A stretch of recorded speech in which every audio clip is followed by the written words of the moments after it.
Hi hello dear friends. ದೇಶ ಸುತ್ತು ಇಲ್ಲ ಕೋಶ ಓದು ಅಂತ ಹೇಳ್ತಾರೆ. ಹಾಗೆ ದೇಶ ಸುತ್ತೋಣ ಅಂತ ನಾವ್ ಎಲ್ಲಿಗೆ ಬಂದಿದೀವಿ ಅಂದ್ರೆ ಉತ್ತರ ಪ್ರದೇಶ್ ಅಂತ ಹೇಳ್ತೀವಲ್ಲ, ಉತ್ತರ ಪ್ರದೇಶ್ ಅಲ್ಲಿನ ಒಂದು ಪ್ಲೇಸ್ ಇದು. ಸೊ ಇದು ಆಗ್ರಾದಲ್ಲಿದೀವಿ. ಆಗ್ರಾ ಅಂದ್ರೆ ನಿಮಗೆ ಗೊತ್ತಿದೆ, ಇದೆ ನೋಡಿ ತಾಜ್ ಮಹಲ್ ಹೋಗುವಂತ ಪ್ಲೇಸ್. ಸಂಜೆ ಬೆಳಿಗ್ಗೆ ಸಿಕ್ಕಾಪಟ್ಟೆ ಜನ ಇದ್ದಾರೆ. ತಾಜ್ ಮಹಲ್ ಎಂಟ್ರಿ ಆಗ್ತಾ ಇದೀವಿ, ಸಿಕ್ಕಾಪಟ್ಟೆ ಜನ ಇದ್ದಾರೆ ಇಲ್ಲಿ. ಸೊ ಇಲ್ಲಿ ಫುಲ್ ಪ್ಯಾಕ್ ಇದೆ, ಅದಕ್ಕೆ ನಾವು ಈ ಸೈಡ್ ಇಂದ ಹೋಗ್ತಾ ಇದೀವಿ, ಎಂಟ್ರಿ ಆಗ್ತಾ ಇದೀವಿ. ವೆಸ್ಟ್ ಗೇಟ್ ಇಂದ ಎಂಟ್ರಿ ಆಗ್ತಾ ಇದೀವಿ. ಸೊ ವೆಸ್ಟ್ ಗೇಟ್ ಇಂದ ಎಂಟ್ರಿ ಆಗ್ತಿದಂಗೆ ಮತ್ತೆ ಬರ್ಬೇಕಾದ್ರು ವೆಸ್ಟ್ ಗೇಟ್ ಅಲ್ಲೇ ಬರ್ಬೇಕು, ಯಾಕಂದ್ರೆ 3 ಗೇಟ್ಸ್ ಇದಾವೆ ತಾಜ್ ಮಹಲ್ ಅಲ್ಲಿ. ಸೌತ್, ಈಸ್ಟ್, ವೆಸ್ಟ್ ಅಂತ 3 ಗೇಟ್ಗಳು ಇದಾವೆ. ಸೊ ಇದು ತಾಜ್ ಮಹಲ್ ಪಾರ್ಕಿಂಗ್ ಲಾಟ್. ಇಲ್ಲಿ ಹೋಗ್ಬೇಕಂದ್ರೆ ನೋಡಿ, ಇಲ್ಲಿ ಸಿಕ್ಕಾಪಟ್ಟೆ ಜನ ಬಂದಿದ್ದಾರೆ. ನಾವು ಸಂಡೇ ಬಂದಿದೀವಿ, ಇಲ್ಲಿ ಹೆವಿ ಟ್ರಾಫಿಕ್ ಇದೆ, ಸಿಕ್ಕಾಪಟ್ಟೆ ಜನ ಬಂದಿದ್ದಾರೆ.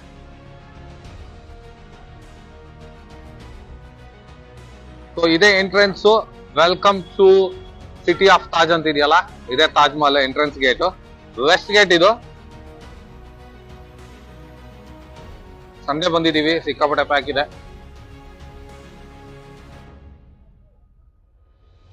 ಇಲ್ಲಿ 250 ರುಪೀಸ್ ಟಿಕೆಟ್ ಇದೆ, ಮತ್ತೆ 50 ರುಪೀಸ್, ಮತ್ತೆ ಆನ್ಲೈನ್ ಇದೆ. ಆನ್ಲೈನ್ ಮಾಡ್ಸೋರು ಹುಷಾರು. ಅದೇ ರೀತಿ ಆಫ್ಲೈನ್ ಇದೆ. 50 ರುಪೀಸ್ ಅಂದ್ರೆ ಆಲ್ಮೋಸ್ಟ್ ಅಲ್ಲೇ ಎಂಟ್ರೆನ್ಸ್ ಮತ್ತೆಲ್ಲ ಆಲ್ಮೋಸ್ಟ್ ಎಲ್ಲ ನೋಡ್ಬೋದು. 250 ಅಂದ್ರೆ ಏನಿದೆ, ಅಲ್ಲೇನ್ ಸಮಾಧಿ ಇದೆ, ಅಲ್ಲಿ ತನಕ ಹೋಗ್ಬೋದು. ಸೊ ಇದು ನೋಡಿ, ಇಲ್ಲಿ ಇವತ್ತು ಸಂಡೇ ಬಂದಿದೀವಿ, ಸಿಕ್ಕಾಪಟ್ಟೆ ಕ್ರೌಡ್ ಇದೆ ಇಲ್ಲಿ. ಟಿಕೆಟ್ ತಗೋಬೇಕು, ನಾವು ತಗೋತಾ ಇದೀವಿ. ತಾಜ್ ಮಹಲ್ ಹೋಗ್ಬೇಕಂದ್ರೆ ಇದೇ ಟಿಕೆಟ್ ಕೌಂಟರ್. ಇಲ್ಲಿ ಟಿಕೆಟ್ ಕೌಂಟರ್ ಇಲ್ಲಿ ನೋಡ್ರಿ, ಇಲ್ಲಿ ಆನ್ಲೈನ್ ಅಂತ ಹೇಳ್ತಾರೆ, ಸಿಕ್ಕಾಪಟ್ಟೆ ಇದು. ಓಕೆ, ಇಲ್ಲಿ ಅಲ್ಲಿಂದ ಎಂಟ್ರೆನ್ಸ್ ಲೈನ್ ಇದೆ. ಸೊ ಇಲ್ಲಿಂದ ಎಂಟ್ರೆನ್ಸ್ ಲೈನು, ಇಲ್ಲಿಂದ ಹೋಗಿ ಅಲ್ಲಿ ಮುಂದೆ ನಿಂತ್ಕೋಬೇಕು ನಾವು. ಅಂದ್ರೆ ಅಲ್ಲಿ ಜನ ಇದಾರೆ, ಆಲ್ರೆಡಿ ಟಿಕೆಟ್ ತಗೊಂಡವ್ರೆ ಅವರು. ಇಲ್ಲಿಂದ ಏನು ಇದೆ, ಸೊ ಇಷ್ಟು ಜನ ಇದಾರಲ್ಲ, ಇಲ್ಲಿಂದ ಬಿಡ್ತಾ ಇದಾರೆ ಒಬ್ಬೊಬ್ಬೊಬ್ಬರನ್ನ. ಸೊ ಇಲ್ಲಿಂದ ಬಿಡ್ತಾ ಇದ್ದಾರೆ, ನೋಡ್ಬೋದು ನೀವು ಅಲ್ಲಿ. ಸೊ ಇಲ್ಲಿಂದ ಬಿಡ್ತಾ ಇದ್ದಾರೆ. ಎಷ್ಟು ಜನ ಸಂಡೇ ಬಂದ್ರೆ ಹಿಂಗೆ. ದಾವಣಗೆರೆಯಲ್ಲಿ ಬಂದಿದ್ವಿ, ತುಂಬಾ ಚೆನ್ನಾಗಿದೆ. ತಾಜ್ ಮಹಲ್ ನೋಡಕ್ ಬಂದಿದ್ವಿ. ಶಹಜಹಾನ್ ಮುಂತಾಜ್ ಬಗ್ಗೆ ಎಲ್ಲ ಗೊತ್ತಿದೆ. ಒಳ್ಳೊಳ್ಳೆ ಅಪರ ಪ್ರೇಮಿಗಳು ಅವರಿಬ್ರು. ಅವರಿಂದ ನಾವು ಇಲ್ಲಿ ನೋಡಕ್ಕೆ ತುಂಬಾ ಚೆನ್ನಾಗಿದೆ ಅಂತ ಇಲ್ಲಿ ಬಂದಿರೋದು. ಇದು ತಾಜ್ ಮಹಲ್ ಎಂಟ್ರೆನ್ಸ್ ವ್ಯೂ ಇದು. ಇಲ್ಲಿ ನೋಡಿ, ಇದು ಶಾಹಿ ಮಹಲ್ ಅಂತ ಕರಿತಾ ಇದ್ರು. ಸೊ ಹಂಗೆ ಇಲ್ಲಿ ನೋಡಿ, ಇಲ್ಲಿ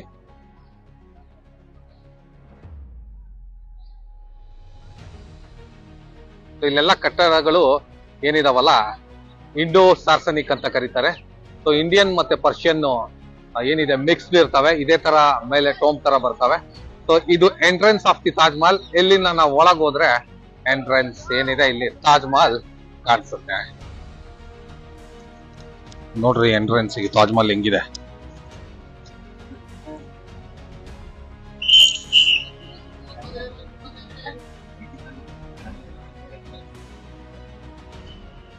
ಅದು ತಾಜ್ ಮಹಲ್.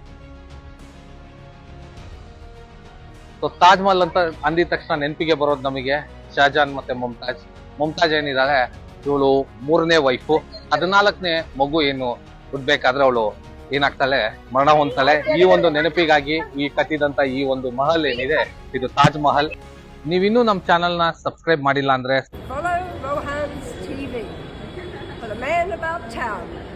ಈ ಕಡೆ ಎಲ್ಲ ನೋಡಿ, ನೀವು ಫುಲ್ ಗ್ರೀನರಿ ಇದೆ. ಸೊ ಇವೆಲ್ಲ ಗ್ರೀನರಿ, ಇವೆಲ್ಲ ಹಿಂದೆ ನೋಡಿ. ಸೊ ಇವೆಲ್ಲ ಶಾಹಿ ದರ್ಬಾರ್ ಅಂತ ಕರೀತಾ ಇದ್ರು ಆಗ. ಶಹಜಾನ್ಗೆ ರೆಡ್ ಅಂಡ್ ವೈಟ್ ಅಂದ್ರೆ ತುಂಬಾ ಇಷ್ಟ ಅಂತೆ. ಅದಕ್ಕೆ ತಾಜ್ ಮಹಲ್ ನ ವೈಟ್ ಅಲ್ಲಿ, ಹಾಗೆ ಶಾಹಿ ಮಹಲ್ ಅಂದ್ರೆ ಅದ್ರ ಮುಂದ್ಗಡೆ ಇರುವಂತ ಮಹಲ್ ಏನಿದೆ ಅದು ರೆಡ್ ಅಲ್ಲಿ, ಅಂದ್ರೆ ರೆಡ್ ಸ್ಯಾಂಡ್ ಸ್ಟೋನ್ ಅಲ್ಲಿ ಕಟ್ಟಿಸಿರುವಂತಹದ್ದು. ಹಾಗೆ ಇದನ್ನ ಅತಿಥಿ ಗೃಹ ಅಂತ ಕರೀತಿದ್ರು. ಶಾಹಿ ಅಂದ್ರೆ ರಾಯಲ್ ಅಂತೇಳಿ. ಇಲ್ಲಿ ಡ್ಯಾನ್ಸ್ ಎಲ್ಲ ಅಂದ್ರೆ ನೃತ್ಯ ಸಂಯೋಜನೆ ಆಗಿರ್ಬೋದು. ನೃತ್ಯ ಮಾಡ್ಲಿಕ್ಕೆ ಈ ಅತಿಥಿ ಬಂದಿರ್ತಾರಲ್ಲ, ಅವ್ರ ಮುಂದೆ ನೃತ್ಯ ಮಾಡೋದು, ಆದ್ಮೇಲೆ ಎಂಟರ್ಟೈನ್ಮೆಂಟ್ ಆಗಿ ಇಲ್ಲಿ ಈ ಒಂದು ಮಹಲ್ ಯೂಸ್ ಆಗ್ತಿತ್ತು. ಸಂಡೇ ಬಂದಿದೀವಿ, ಸಂಡೇ ಬಂದಿರೋದ್ರಿಂದ ಸಿಕ್ಕಾಪಟ್ಟೆ ಮಾಬ್ ಇದೆ. ನೋಡಿ, ನೀವು ಒಂದ್ಸಲ ಮಾಬ್ ನೋಡಿದ್ರೆ, ಇಲ್ಲಿ ಎಂಟ್ರೆನ್ಸಿಗೆ ಅಷ್ಟೇ 50 ರುಪೀಸ್ ಟಿಕೆಟ್ ಇದೆ. ಹಾಗೆ ಒಳಗೆ ಹೋದ್ರೆ ಏನಾಗುತ್ತೆ ನಿಮ್ಗೆ, ಅಲ್ಲಿ 250 ರುಪೀಸ್ ಟಿಕೆಟ್, ಅಂದ್ರೆ 200 ಎಕ್ಸ್ಟ್ರಾ ಕೊಡ್ಬೇಕು. ಅಲ್ಲಿ ಸಮಾಧಿ ಇದೆ, ಆ ಸಮಾಧಿ ನೋಡ್ಬೇಕಂದ್ರೆ ಎಕ್ಸ್ಟ್ರಾ ಕೊಡ್ಬೇಕು. ಬಟ್ ಇಲ್ಲೇ ಎಂಟ್ರೆನ್ಸ್ ವ್ಯೂ ಮಾಡಿದ್ರೆ ಸಾಕು, ನಮ್ಗೆ ಇದೇ ಗಾರ್ಡನ್ ಸಾಕು, ಒಳಗೆ ಹೋಗೋದ್ ಬೇಡ ಅಂತ ಏನಾರು ಅನ್ಕೊಂಡ್ರೆ 50 ರೂಪಾಯಿ ಕೊಟ್ರೆ ಸಾಕು. ಬಟ್ ನಾವು ಒಳಗೆ ಹೋಗ್ಬೇಕು ಅನ್ಕೊಂಡ್ರೆ 200 ಎಕ್ಸ್ಟ್ರಾ ಕೊಡ್ಬೇಕಾಗುತ್ತೆ. ಬಟ್ ಪ್ಲೆಸೆಂಟ್ ವಾತಾವರಣ ಇದೆ ಇವತ್ತು, ಯಾಕಂದ್ರೆ ತುಂಬಾ ಕೂಲ್ ಇದೆ ಇವತ್ತು, ಜಾಸ್ತಿ ಹೀಟ್ ಇಲ್ಲ. ಎಸ್ಪೆಷಲಿ ಎಲ್ಲಾ ರೀತಿ ನೀಟ್ ಇಟ್ಕೊಂಡಿದ್ದಾರೆ ಇಲ್ಲೆಲ್ಲ, ತುಂಬಾ ಚೆನ್ನಾಗಿದೆ. ಉತ್ತರ ಪ್ರದೇಶ ಗೌರ್ಮೆಂಟ್ ಎಸ್ಪೆಷಲಿ ಯೋಗಿ ಆದಿತ್ಯನಾಥ್ ಅವರು ಆಲ್ಮೋಸ್ಟ್ ಅಲ್ಲ ಇದ್ರ ಮೇಲೆ ಸಾಕಷ್ಟು ಫೋಕಸ್ ಮಾಡಿದ್ದಾರೆ.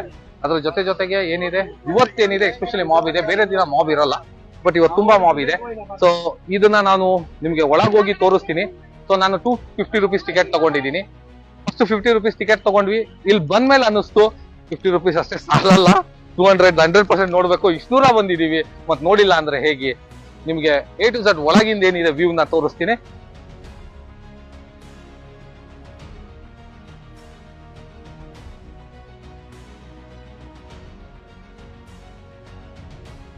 ಇಂಡೋ ಸಾರ್ಸೆನಿಕ್ ಶೈಲಿಯಲ್ಲಿ ಇರುವಂತಹ ಈ ಒಂದು ಸ್ಟ್ರಕ್ಚರ್ ಯಾವಾಗ್ಲೂ ಟೋಮ್ ಅಂತಾರಲ್ಲ, ಮೇಲೆ ಉಬ್ಬಿರುತ್ತೆ. ಇಂಡಿಯನ್ ಮತ್ತೆ ಪರ್ಷಿಯನ್ ಎರಡು ಮಿಕ್ಸ್ ಆಗಿರುತ್ತೆ, ಆ ಒಂದು ಕಲ್ಚರ್ ಆಗಿರುತ್ತೆ. ಯಾಕಂದ್ರೆ ಪರ್ಷಿಯನ್ ಅಲ್ಲಿ ಆಲ್ಮೋಸ್ಟ್ ಅಲ್ಲಿ ಈ ತರ ಟೋಮ್ ಗಳು ಕಾಣ್ತವೆ, ಅದಕ್ಕೆ ಅವರು ರೌಂಡ್ ಶೇಪ್ ಅಲ್ಲಿ ಈ ರೀತಿ ಇಟ್ಟಿರ್ತಾರೆ. ಸೊ ಇದು ಅರೌಂಡ್ ಏನಂದ್ರೆ 73 meters ಇದೆ, ಅಂದ್ರೆ 240 feet ಅಂತ ಹೇಳ್ಬಹುದು. ಸೊ ಒಳಗೋಗೋಣ, ನೋಡೋಣ ಒಂದ್ಸಲ. ತುಂಬಾ ಚೆನ್ನಾಗಿದೆ. ಮತ್ತೆ ಇದು ಶಿಲೆ ಏನಿದೆ, ಈ ಅಮೃತ ಶಿಲೆಯಿಂದ ಮಾಡಿರುವಂತದ್ದು. ರಾಜಸ್ಥಾನ ಪೋಖ್ರಾನ್ ಅಂತ ಏನ್ ಪ್ಲೇಸ್ ಇದೆ, ಅಲ್ಲಿಂದ ತಗೊಬಂದು ಇದನ್ನೆಲ್ಲ ಮಾಡಿರೋದು. ಹಾಗೆ ಇದ್ರದ್ದೊಂದು ವಿಶೇಷತೆ ಏನಂದ್ರೆ, ಮೈನ್ ವಿಶೇಷತೆ ಹೇಳ್ತೀನಿ, ಬೆಳಿಗ್ಗೆ ಒಂದ್ ಕಲರ್ ಇರುತ್ತೆ, ಮಧ್ಯಾಹ್ನ ಒಂದ್ ಕಲರ್ ಇರುತ್ತೆ, ರಾತ್ರಿ ಒಂದು. ಅಂದ್ರೆ ಇದ್ರ ಕಲರ್ ಸ್ವಲ್ಪ ಚೇಂಜ್ ಆಗ್ತಾ ಹೋಗುತ್ತೆ. ಪ್ರಪಂಚದ 7 ಅದ್ಭುತಗಳಲ್ಲಿ ಇದು ಒಂದು ಅದ್ಭುತ ಒಂದು. ಯಾಕಂದ್ರೆ ಸೊ ನಾವು ಇಲ್ಲಿ ನೋಡ್ತಾ ಇದೀವಲ್ಲ, ಸೊ ಆಲ್ಮೋಸ್ಟ್ ಆಲ್ ಬೇರೆ ಕಡೆ ಎಲ್ಲ ನಾವು ನೋಡಿದೀವಿ, ಅಂದ್ರೆ ಕಟ್ಟಡಗಳು ನೋಡಿದೀವಿ. ಈ ತರ ಕಟ್ಟಡಗಳು ನಮ್ಗೆ ನಾರ್ತ್ ಅಲ್ಲೇ ಕಾಣೋದು, ನಾರ್ತ್ ಇಂಡಿಯಾದಲ್ಲೇ. ಇದು 7ನೇ ಅದ್ಭುತ. ಸೊ ಹಾಗೆ ನಾವು ನೋಡ್ತೀವಿ, ಚೀನಾದ ಮಹಾಗೋಡೆ ಇದೆ, ಆಮೇಲೆ ಬೇರೆ ಬೇರೆ ಪ್ಲೇಸಸ್ ಇದಾವೆ. ಈಗ ಮಚ್ಚು ಪಿಚ್ಚು ಅಂತ ಇದೆ. ಸೊ ಅವೆಲ್ಲ ಬಿಟ್ರೆ ಕ್ರಿಸ್ಟಿ ರೆಡಿಮರ್ ಅಂತ ಇದೆ, ಅದು ರಿಯೋ ಡಿ ಜೆನೇರೋದಲ್ಲಿದೆ. ಸೊ ಹಾಗೆ 7ನೇ ಅದ್ಭುತ ಇದು ತಾಜ್ ಮಹಲ್.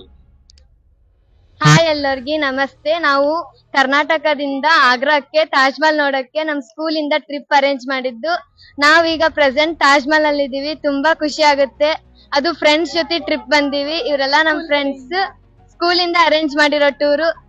ಸ್ಕೂಲಿಗೆ ತುಂಬಾ ಥ್ಯಾಂಕ್ಸ್. ಮತ್ತ ಇಲ್ಲಿ ನಮ್ಗೆ ಇಲ್ಲಿ ಜನನ್ನ ನೋಡಕ್ ತುಂಬಾ ಖುಷಿ ಆಗುತ್ತೆ. ಅಂಡ್ ಇಲ್ಲಿ ಪ್ಲೇಸಸ್ ಎಲ್ಲ ತುಂಬಾ ಖುಷಿ ಆಗುತ್ತೆ. ತುಂಬಾ ಥ್ಯಾಂಕ್ ಯು ಎವ್ರಿವನ್. ರಾಜಸ್ಥಾನದ ಪೋಖ್ರಾನ್ ಅಂತ ಒಂದು ಪ್ಲೇಸ್ ಇದೆ, ಅಲ್ಲಿ ಸಿಗುವಂತ ಅಮೃತ ಶಿಲೆಗಳು, ಆ ಶಿಲೆಗಳ ಅಲ್ಲಿಂದ ತರಿಸ್ತಾರೆ. ಅಲ್ಲಿಂದ ತರಿಸ್ಬಿಟ್ಟು ಆ ಶಿಲೆಗಳನ್ನ ತರಿಸಿ ಇಲ್ಲಿ ಆಲ್ಮೋಸ್ಟ್ ಆಲ್ ಏನಿದೆ ಯೂಸ್ ಮಾಡಿದ್ದಾರೆ. 1,000 ಆನೆಗಳನ್ನ ಬಳಕೆ ಮಾಡಲಾಗಿದೆ ಅಂತ ಹೇಳಲಾಗುತ್ತೆ. ಇದರಲ್ಲಿ ಮೋರ್ ದೆನ್ 1,000 ಅಂತ ಹೇಳಲಾಗುತ್ತೆ. ಸೊ ಸಾಕಷ್ಟು ಜನ ಕೆಲಸ ಮಾಡಿದ್ದಾರೆ ಆನೆಗಳು, ಮತ್ತೆ 22,000 ಕಾರ್ಮಿಕರೇನೋ ಕೆಲಸ ಮಾಡಿದ್ದಾರೆ ಅಂತ ಹೇಳಲಾಗುತ್ತೆ.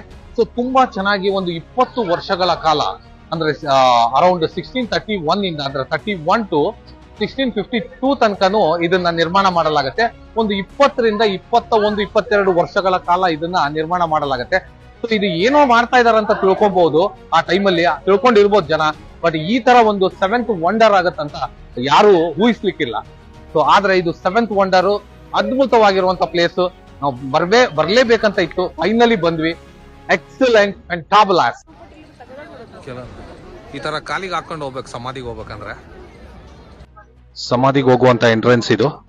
ಇಲ್ಲಿ ನೋಡ್ರಿ, ಶಿಲೆ ನೋಡ್ರಿ ಹೆಂಗಿದೆ, ಕಲ್ಲು ಹೆಂಗಿದೆ ನೋಡ್ರಿ, ಕಮಾನ್ ಹೆಂಗಿದೆ. ಅವಾಗ ಕಟ್ಟಿದ್ದು 1631ರಲ್ಲಿ ಸ್ಟಾರ್ಟ್ ಮಾಡಿದ್ದು. ಹೆಂಗಿದೆ ನೋಡ್ರಿ ಅದು. ಇಲ್ಲಿ ನೋಡಿದ್ರೆ ಗೊತ್ತಾಗತ್ತೆ ನಿಮಗೆ ಇದರದ್ದು. ನೋಡಿ ಇಲ್ಲಿ ಶೇಪ್ ಹೆಂಗಿದೆ ನೋಡಿ, ಇಲ್ಲಿ ನಿಮಗೆ ತುಂಬಾ ಚೆನ್ನಾಗಿದೆ ನೋಡಿ. ಇಲ್ಲಿ ನೋಡಿದ್ರೆ ಗೊತ್ತಾಗುತ್ತೆ ಇದ್ರ ಶೈಲಿ ಆಗಿರ್ಬೋದು. ಎಂಟ್ರೆನ್ಸ್, ಸಮಾಧಿಗೆ ಎಂಟ್ರೆನ್ಸ್ ಇದೆ.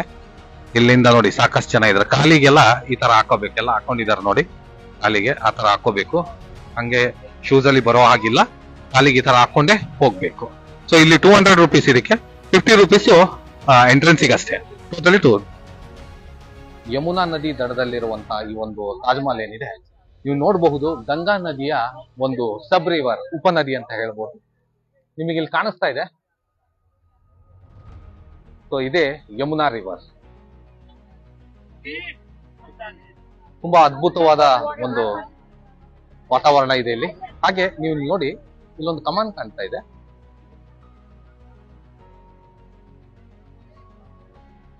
ಇಲ್ಲಿ ಮುಸ್ಲಿಂ ಬಾಂಧವರು ಆಜಾನ್ ಕೂಗ್ಬೇಕಾದ್ರೆ ಅಂದ್ರೆ ಯಾರಾದ್ರೂ ಒಬ್ರು ಹೋಗಿ ಕೂಗಿದ ತಕ್ಷಣ ಈ ಸಿಟಿಯಲ್ಲಿ ಇರುವಂತ ಈ ಏರಿಯಾದಲ್ಲಿ ಇರುವಂತ ಎಲ್ಲರಿಗೂ ಅದು ಕೇಳಿಸ್ತಾ ಇತ್ತು. ಆಗ ಎಲ್ಲರೂ ಅದನ್ನ ಆಜಾನ್ ಕೂಗ್ತಾ ಇದ್ರು. ಸೊ ಈ ತರ ಒಂದು ಕಾನ್ಸೆಪ್ಟ್ ಮೇಲೆ ಬಿಲ್ಡ್ ಮಾಡಿರುವಂತ ಕಮಾನ್ ಆಗಿದೆ ಇದು ನೋಡಿ.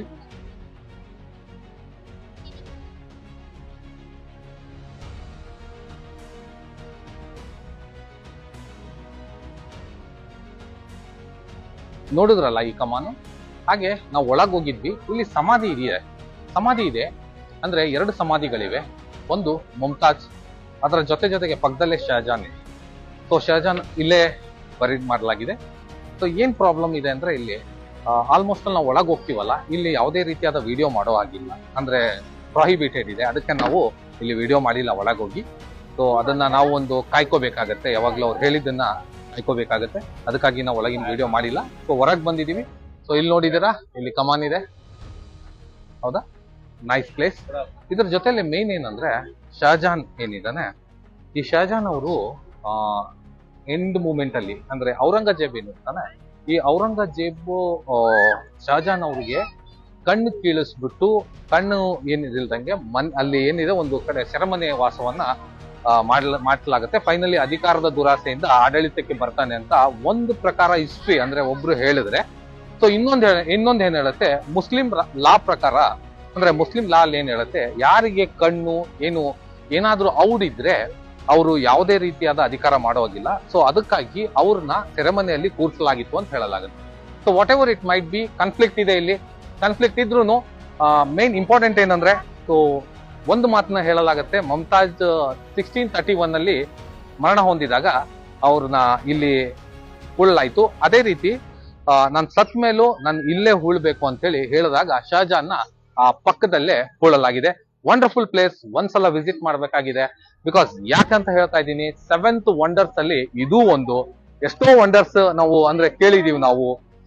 ಚೀನಾದ್ ಮಹಾಗೋಡೆ ಇದೆ, ಹಾಗೆ ಕೊಲೆಸಮ್ ಇದೆ, ಆಮೇಲೆ ಸಾಕಷ್ಟು ಪ್ಲೇಸಸ್ ಇದಾವೆ, 6 ಪ್ಲೇಸಸ್ ಇದಾವೆ. ಅದರಲ್ಲಿ 7ನೇ ಪ್ಲೇಸು ಅಂದ್ರೆ 7ನೇ ಪ್ಲೇಸ್ ಅಂತ ಹೇಳೋದಕ್ಕಿಂತ 7th ವಂಡರ್ ಅಲ್ಲಿ 7 ವಂಡರ್ಗಳಲ್ಲಿ ಇದು ಒಂದು. ನಮ್ಗೆ ಯಾಕೋ ಖುಷಿ ಅನ್ಸುತ್ತೆ. ಅದು ಎಸ್ಪೆಷಲಿ ಒಂದು ಪ್ಲೆಸೆಂಟ್ ವಾತಾವರಣ ನೋಡಿ. ರಿವರು ಇಲ್ಲೇ ಇದೆ, ಕೂಲ್ ಆಗಿದೆ. ತುಂಬಾ ಜನ ಇಲ್ಲಿ ಕೆಲಸ ಮಾಡಿ ಈ ಒಂದು ಬಿಲ್ಡಿಂಗ್ ಅಂದ್ರೆ ಈ ಒಂದು ಏನಿದೆ ಮಹಲ್ ಅನ್ನ ಕಟ್ಲಿಕ್ಕೆ ನಿಜವಾಗ್ಲೂ ತುಂಬಾ ಕಷ್ಟಪಟ್ಟಿದ್ದಾರೆ ಅಂತ ಹೇಳ್ಬೋದು. So finally don't miss, if you get a chance to visit here, definitely wonderful place, visit ಮಾಡಿ. ಎಲ್ಲಾ ಪ್ಲೇಸ್ ಇಲ್ಲಿ ನೋಡ್ತಾ ಇದ್ರೆ ನೀವು ಆಗ್ರಾ ಅಕ್ಕಪಕ್ಕದಲ್ಲೆಲ್ಲ ನೋಡ್ತಾ ಇದ್ರೆ ತುಂಬಾ ಪ್ಲೇಸಸ್ ಇದಾವೆ. But so one of the places which you have to see, that is Taj Mahal. ನೀವು ಇಲ್ಲಿ ನೋಡ್ತಾ ಇದ್ದೀರಾ, ಎಕ್ಸಲೆಂಟ್ ಆಗಿರುವಂತಹ ಒಂದು ಪ್ಲೇಸ್. ಇಂಡೋ ಸಾರ್ಸನಿಕ್ ಶೈಲಿಯಲ್ಲಿರುವಂತಹ ಈ ಒಂದು ಏನಿದೆ, ಇದ್ರ ಮೇಲೆ ಬರವಣಿಗೆಗಳನ್ನ ನೋಡ್ತಾ ಇದ್ದೀರಾ. ಸೊ ಉರ್ದು ಮತ್ತೆ ಪರ್ಷಿಯನ್ ಅಂತ ಹೇಳ್ಬೋದು. ಸೊ ಇಲ್ಲಿ ಬರ್ದಿರುವಂತದ್ದು ನೋಡಿ, ಎಷ್ಟು ಚೆನ್ನಾಗಿದೆ ನೋಡಿ.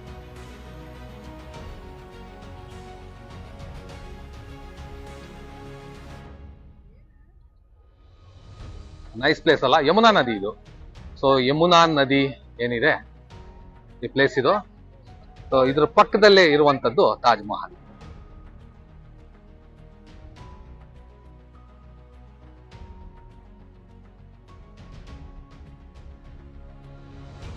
ಮೊಘಲ್ ಸಾಮ್ರಾಜ್ಯ ಸ್ಥಾಪನೆ ಆಗ್ಬೇಕಂದ್ರೆ ಮುಖ್ಯ ಕಾರಣ ಬಾಬರ್.